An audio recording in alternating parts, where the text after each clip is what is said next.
వడగళ్ల వర్షానికి నష్టపోయిన రైతులని ప్రభుత్వం ఆదుకుంటుందని జూపల్లి కృష్ణారావు అన్నారు. నిజామాబాద్ జిల్లా సిరికొండ మండలం కొండూరు, వాల్కోటు గ్రామాల్లో అకాల వర్షం వడగండ్ల కారణంగా నష్టపోయిన పంటలను పరిశీలించారు. ప్రకృతి వైపరీత్యాలకు రైతులు అధైర్యపడవద్దని జూపల్లి సూచించారు.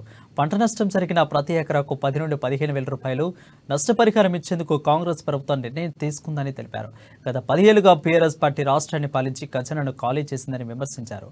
రైతే రాజు కాబట్టి ప్రతి రైతుకు కాంగ్రెస్ ప్రభుత్వం అండగా ఉంటుందని మంత్రి జూపల్లి కృష్ణారావు అన్నారు.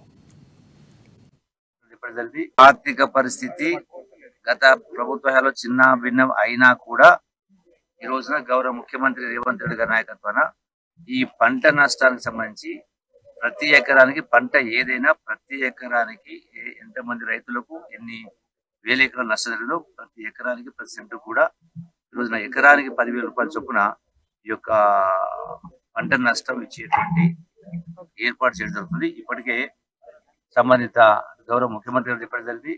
సంబంధిత వ్యవసాయ శాఖ మంత్రి తుమ్మల నాగేశ్వరరావు కూడా వ్యవసాయ అధికారులు ఆదేశించడం జరిగింది. ఇప్పటికే అధికారులు వచ్చి ఇక్కడ వచ్చి కూడా సర్వే చేసుకోవడం జరిగింది. ఈ సర్వే అయిపోయిన తర్వాత వాళ్ళు పూర్తిగా గణాంకాలతోటి రైతు వారీగా సర్వే నెంబర్ వైజ్ ఎన్ని ఎకరాలు పోయిందో మొత్తం సమర్పించిన తర్వాత ఆ లెక్క ప్రకారమే ప్రతి రైతు ఖాతాకు ఎకరానికి 10,000 రూపాయల చొప్పున వాళ్ళ ఖాతాకు జమ చేయడం జరుగుతుంది. ఈ ప్రభుత్వం నిర్ణయం ఒకటి. రెండవది, గతంలో కూడా కాంగ్రెస్ ప్రభుత్వం ఉన్నప్పుడు వివిధ పద్ధతుల ద్వారా రైతాంగాన్ని ఆదుకునే కార్యక్రమం జరిగేది. ఇది ఒకటి పంట నష్టం